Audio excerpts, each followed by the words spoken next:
The Cook's Tale by Paula, Sierra, and Wendy. This is the prologue of The Cook's Tale. The Reeve had just finished telling his story.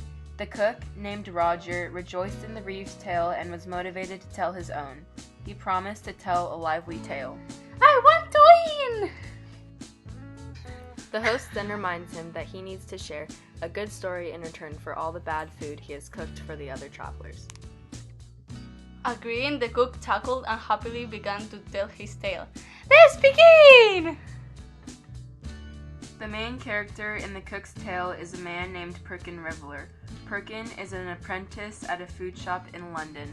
An apprentice is a person who is learning a trade from a skilled employer, having agreed to work for a fixed period at low wages. Perkin was a handsome short fellow with dark skin, dark hair, and an open wound on his chin.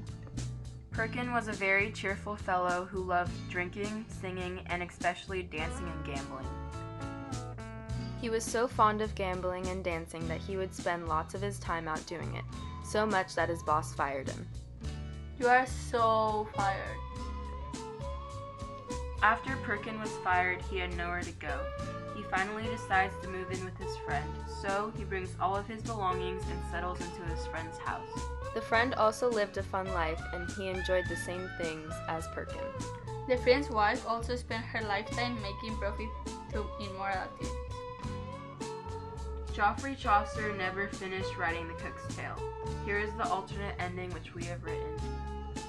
As Perkin is living with his friend and wife, lust overcomes him and his friend's wife. Their acts of adultery continued for months until one day Perkin's friend accidentally walked in. Oh no! Perkin's friend was infuriated and kicked him out. Perkin had no place to live. He was forced to live on the streets. Perkin had to endure the harsh weather and suffer through the terrible cold nights. Unable to live his life like this, Perkin tried going back to his original boss and pleaded to get his job as an apprentice back. Short of employees, the boss felt as if he needed to give Perkin his job back. The boss agreed and Perkin was employed at the food shop once again. Perkin was so excited to start working again. After a few months of good work, Perkin gets tired of the way that his boss treated him and decided to kill him. Ha ha ha, I hate you. Convicted of murder, Perkin is thrown into jail to serve a life sentence. Thank you for listening. The end.